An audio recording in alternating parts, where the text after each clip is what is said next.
Quelles sont les étapes d'élaboration d'une stratégie de contenu en ligne? C'est ce qui va retenir notre attention aujourd'hui. Alors on se donne juste rendez-vous après sur mon ordinateur pour que je puisse vous montrer les étapes à observer et à mettre en application pour avoir une bonne stratégie de contenu en ligne afin que vous puissiez assurer véritablement une stratégie T-Boom marketing. À tout à l'heure. Eh bien, nous y sommes pour découvrir les 5 étapes qui nous permettront de définir une très bonne stratégie de contenu en ligne.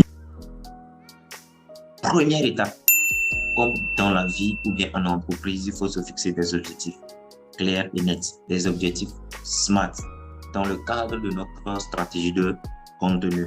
Et ici, nous allons raisonner en termes d'indicateurs de performance aussi. Il faut que cette notion-là soit dans notre tête. Et pour nous aider dans cette autre idée, il va falloir, en deuxième étape, identifier maintenant les acteurs internes. Qui doit rédiger le texte?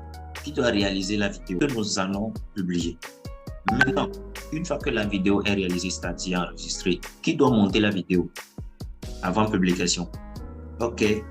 Après montage, il faut quelqu'un qui publie, il faut quelqu'un qui gère la communauté en ligne, etc.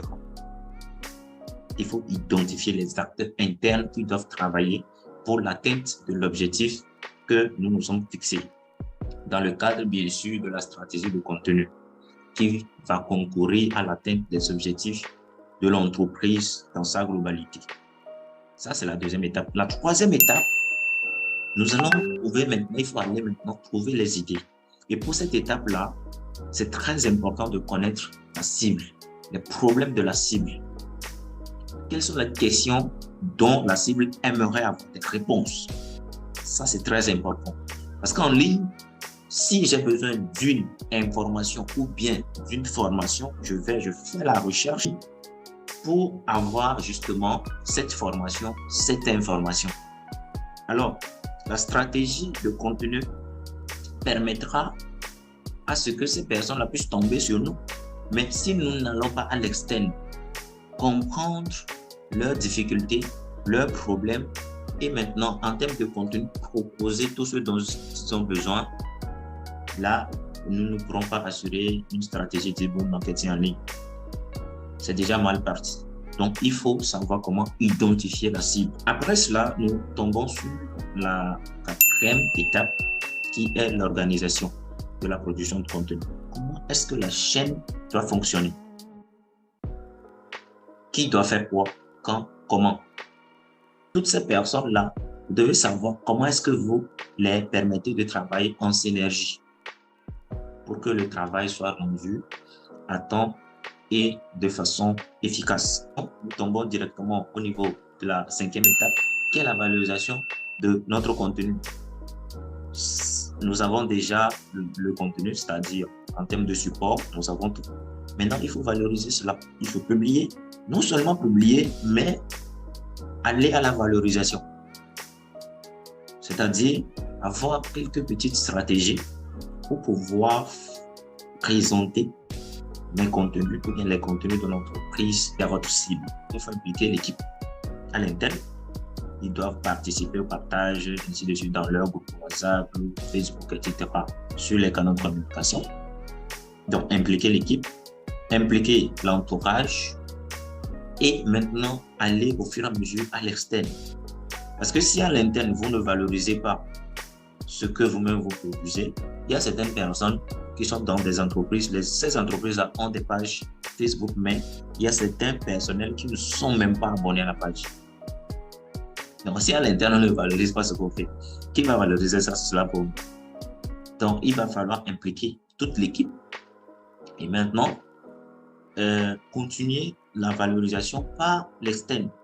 Est-ce qu'il faudra rentrer en partenariat avec certains influenceurs ou bien avec certaines personnes qui, d'une manière ou d'une autre, ont une communauté plus large que nous? Est-ce qu'il faut faire appel aux presses en ligne pour qu'ils puissent écrire sur nous? Est-ce qu'il faut peut-être sponsoriser? Ça, ce sont des stratégies pour atteindre plus.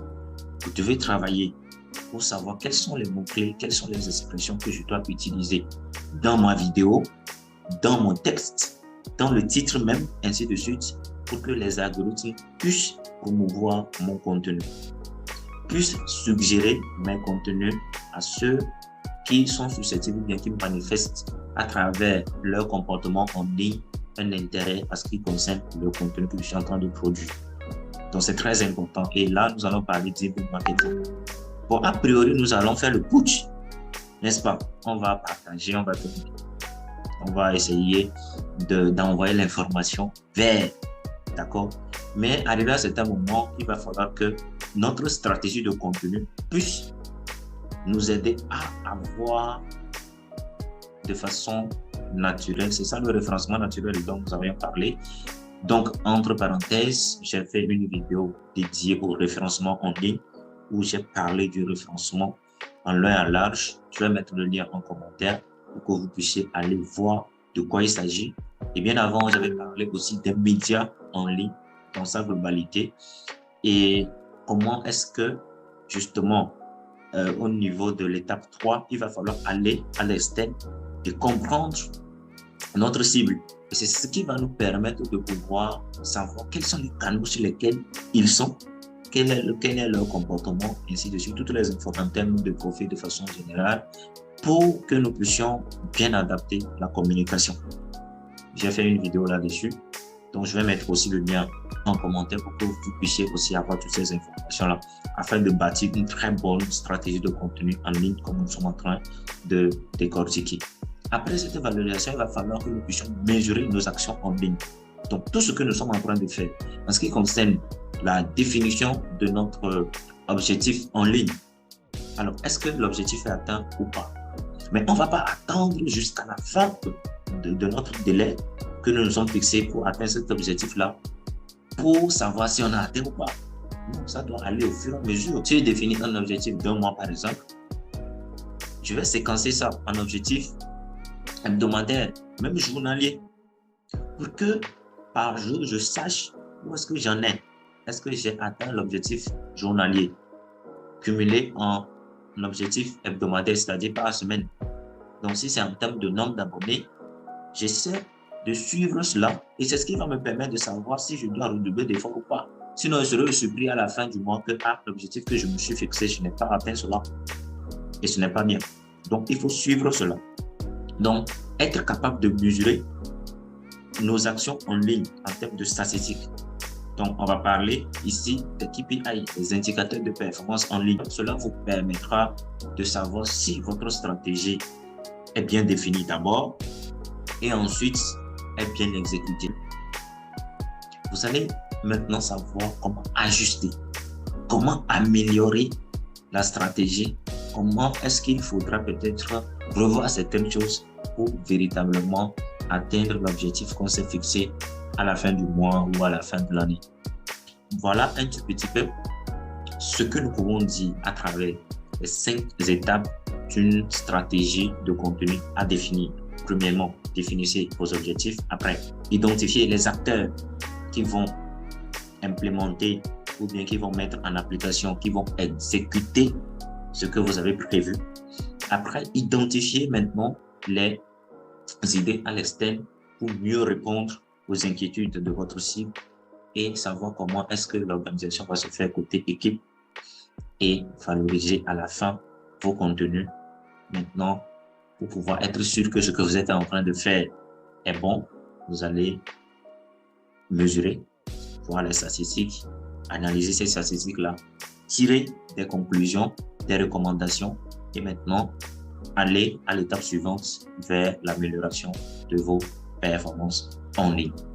Nous sommes à la fin de cette vidéo, une fois encore, et je vous rappelle, pour ceux qui ne se sont pas encore abonnés, à s'abonner pour de nouvelles vidéos et activer la cloche de notification pour être notifié de façon exclusive de toutes les vidéos que je publierai. Alors, à la semaine prochaine.